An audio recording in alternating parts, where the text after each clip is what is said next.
We back again, back again. Welcome to the Southern Force Reacts. And I am your host, Southern Force on Point.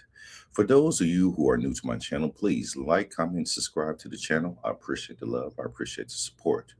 The topic of today is the Tee Muney Story, surviving CS2 against all odds.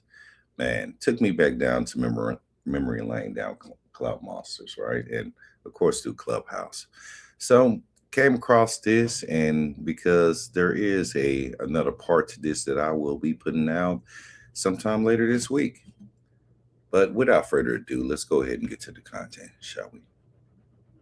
Yo, what up? This Tee Muney, man. Some of y'all know me as one of Whack 100 top spinners out here, man. You know what I'm saying? Tee Muney in the building, one of the top spinners. You was one of his top spinners. You was on the inside for a while. Now you're on the outside halfway, and I don't know, we got to get to that. Right. So let's start with I know we've talked about this, probably brushed over, but like, how really did y'all meet? Was it on Clubhouse that y'all met, or was this before Clubhouse? It was on Clubhouse, definitely. Okay, now who was on Clubhouse first, you or Whack 100? I think Whack was on Clubhouse first.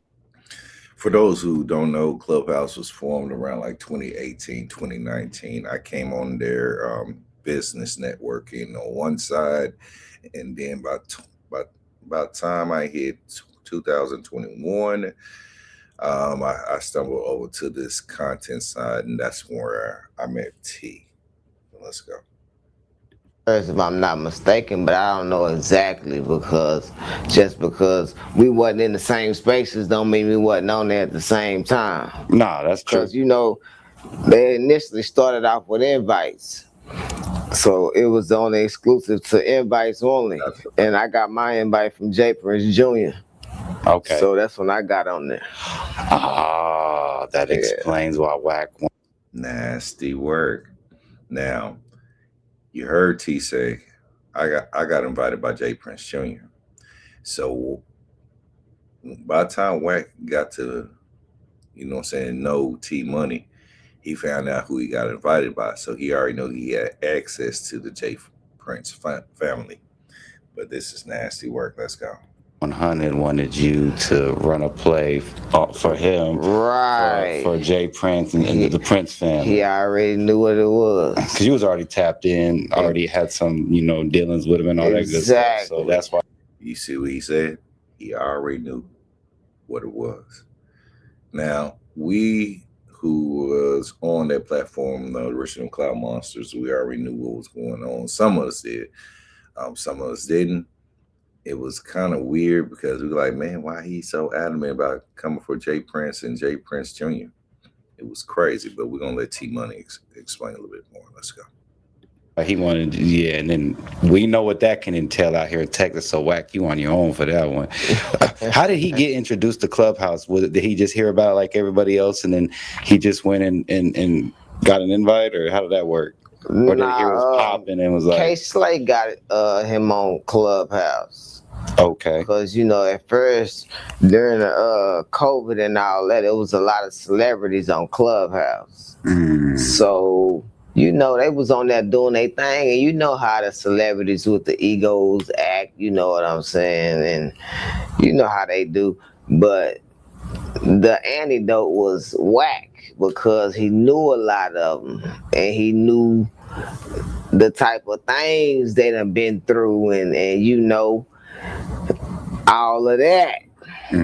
So every time one of the celebrity dudes or females on there try to go in on a fan or something, then it'll be Whack like, ain't you the same person that got this done to you? You know what I mean? Ain't you the same person that got that? Now, understand Whack's behavior. He comes in as a savior of the common folk, right? And then as you see now in 2026, it escalated into confidential source, open source intelling. Let's go. Happened to you in the studio, basically exposing them. So, and all his clubhouse people, they're the minions that basically get all this quote unquote dirt, if it's true or not, or hear Right. from the streets. It's hearsay, Right. even if it's a rumor, right? Right. That's crazy. Yeah. So, I don't know if I asked this yet. Were y'all always on good terms? So when y'all first met, what was it? Were you going off on somebody and he took a liking to it and was like, "Oh man, this dude Tee Muney funny," and then from there, how did, I guess the first part is how did like what made him actually rock with you, and then two, like, was it always a good relationship, or did it always just toxic from the get-go? Nah, I mean, that's kind of like a loaded one question. answer. It only take one answer because it's always been toxic. Got it. And that's kind of what me and him meshed at, with the toxicity. You know what I'm saying? We both toxic than the mother. So it only made sense. And we done got into it a few times.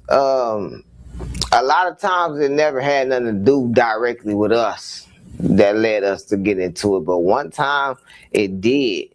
The girl Mika, the one that exposed him laying on his stomach with his ass in the air and all that.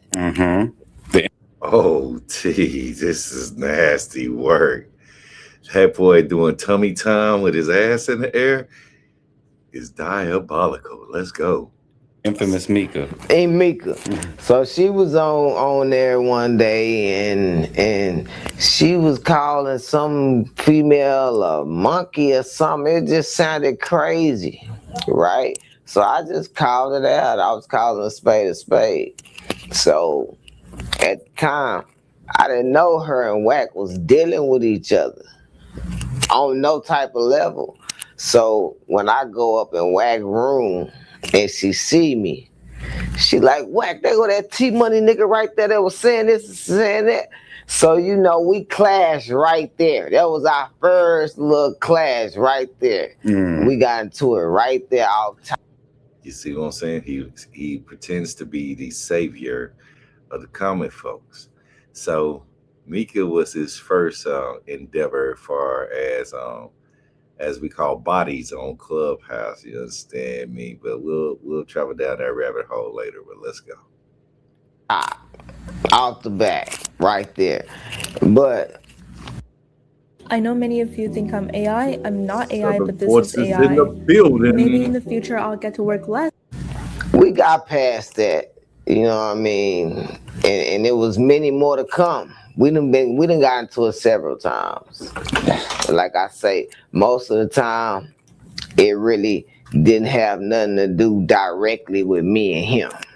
There was a third party that we just both led clubs. Oh God, you know what I mean? Yeah. So when one of my people get into it, one of his people or something like that, then we end up clashing. Let's get to the allegations. And we're gonna say allegations because you got to do that on YouTube and everything nowadays. Right. Censor folk be, especially Wack 100. So, oh man, there's 4 allegations we need to get to. Let's start with let's see. Let's start with the minor allegations. Man, you don't want to tell me that. I ain't really hear much about that one. Oh, and those of you who've been on Clubhouse for a minute, y'all know what I'm talking about. Salute to D13 for exposing this clown. Let's go. So, you know what? Until this day right now, with that, I think you recorded my phone call, all that, I think that's really cap. I don't think that's why he really mad. One day I got on Clubhouse and they was having a room and holding a conversation about Wack trying to mess with a minor, allegedly, or groom a minor, and usually I would back him up. I'll be backing him up. You know what I'm saying? But this time, I'm like, bro, ain't no defending that. I can't, I can't speak on that. He gonna have to speak for himself on something like that. I mean, I ain't no type of backing up or nothing on that, bro. I mean, he on his own with that one. You know what I mean? I think he took that like I was switching sides or you know, trying to be on some other type stuff, you know. But I mean, I can't defend that. You know what I mean? When I hear something like that's not my place. That's not my spot to defend no allegations with you and a minor. You know what I mean? At all. I wonder if he, and I could be wrong, I wonder if he was talking, he probably ain't talked about that on No Jump or anything. I haven't heard him talk about it much. Nobody's gonna bring that up. Nobody really want to touch it because they in fear of the retaliation part. And I don't mean like physically retaliate. But not me. I don't give a fuck. If you fucking around with some minors, as a parent, I'm gonna expose your ass. I don't give a fuck if it's man, woman, cat, dog, horse, moon, alien. I don't give a fuck about none of that, nigga. T know me for this. I don't play that bullshit, nigga. If you out there doing some weird shit like that, you will be exposed. Let's go. No, nothing like that. But as far as like defamation and all that, but this is not nothing made up. I was there in the room. So he just going by what he heard in the room. That's what we right. Yeah, literally heard him saying. So he talking to a chick, and he asking her, is she willing to sacrifice her daughter? You know, that definitely sound like Diddy vibes. Let's go. I mean, and he went into the conversation of the daughter can be sleeping in the bed with them, and you know, as she get older, you know, it become a family thing. This is real. I'm not making this up. It become like a family thing to where like he got the mama and the daughter. But at this time, we're talking about a 12-year-old daughter, right? So it was crazy, bro, because not only did I hear it, his girl heard it, R&B heard it. I remember you telling me that. That's crazy. When she heard it, Wait a minute. I don't know any real woman that after hearing that and being a mother that they are will even tolerate that or even joke about that or even be around with a clown who even think about some shit like that, whether it's true or not. That's a telltale red flag, homegirl. Let's go. it's audio everywhere. He tried to say it's AI, but it's audio everywhere of her saying like, I don't play with kids, and you know, I don't do that playing with games with kids and all that, and saying how weird the conversation was and how bothered she was by it. And yet your ass still staying with his ass. That's just weird. Let's go. You know what I mean? But obviously she wasn't too bothered because she's still with him. And that's definitely a fact. You know what I mean? But it's just crazy to hear a grown ass man literally talking about grooming a minor in real time. So when the stuff came out about academics and all that, and he was defending it, it only made sense to me. Because I'm like, bro. Oh my God, T. You definitely with the messy shit. Oh my God, man. Let's go. Like, who in their right state of mind? Like, what are you thinking to sit here and literally plot on her mind, asking this lady, That's a fact, would bro. she sacrifice her child? She said yes. And I want to know what dumb motherfucker female of our goddamn species and color that says some stupid shit like that. Who does that? There's something mentally wrong with you if you're willing to even participate in some type of weird ass activity that involves your minor child into that, man. I don't care if it's the entertaining thought or if it's content. The fact that you have to go low to the bottom of the barrel and say some shit like that, man, you should be ashamed of your fucking self as a black woman and as a mother. Shit, we don't play that shit around here. Let's go. You know, she said yes. So the play was he get her and fly her out, move her out there with the daughter, and basically raise them to be his. If you're a producer who hates AI, this plugin Southern might change Forces your in mind. the This is building. reimagining co-producer. You can take any sample. Whatever you want to call it. You know what I mean? On some Diddy-ish. Right. On some real live Diddy stuff. You know, and I'm like, bro, I can't fuck with that. I ain't. That right there is way like, I don't even want to entertain that conversation. But I had to because I was there. I heard this with my own ears. I was present in the room when it was going down. So it's not like somebody clipped or sent me a piece of audio or somebody said it's some he say, she say. Nah, I was there. I heard the man talking about literally grooming a minor. Now that's the thing I got a problem with my brother about, right?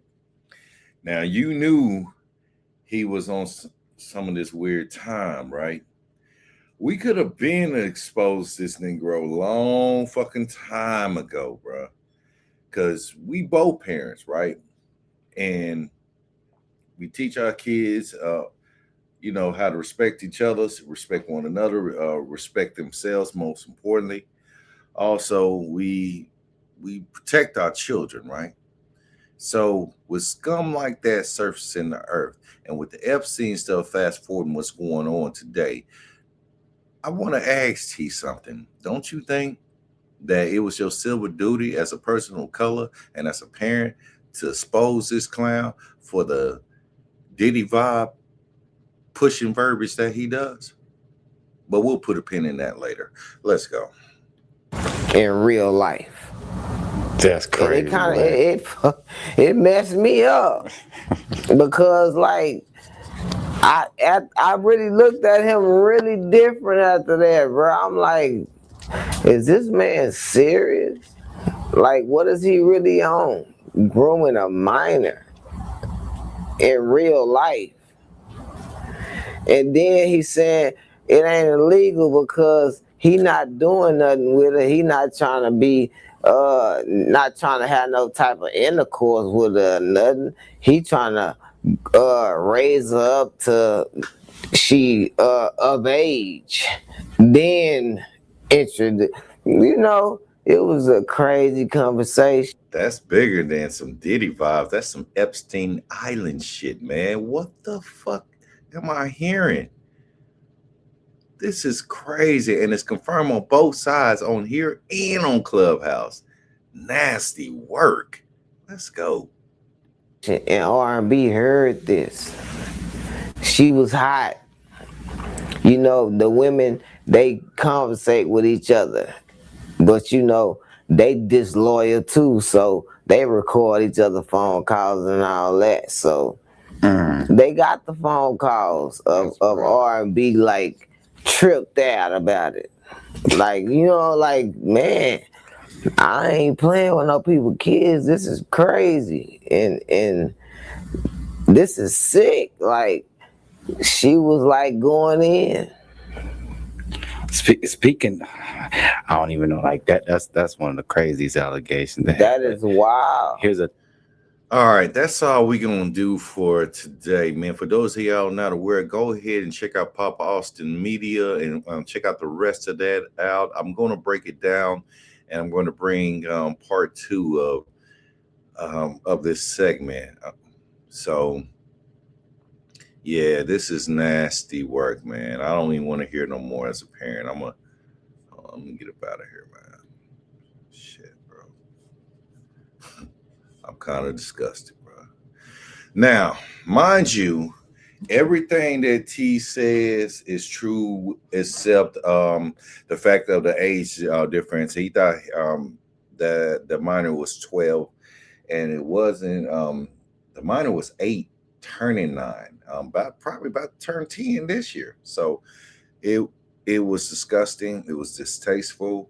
No matter if you're trying to make content or you or that's how you really act or really move in motion, man, that's like some dark demon shit, man. And parents, y'all need to be aware of clowns like this. You know what I'm saying? Because oh, he famous. Oh, he got this. Oh, he got that. But you don't know what his back end game is about, man. That shit is not cool. Whether he's joking or not, man. As a parent, man, I don't condone that. That shit is lame, and it's all the more reason why he's evident that he is CS2 back. Because if law enforcement ain't heard this and questioned him, I don't know what to say. But he's an Asian. But join us next time, man. Thank you for tuning in. We'll come at you with more and more content. So stay tuned. Let it go.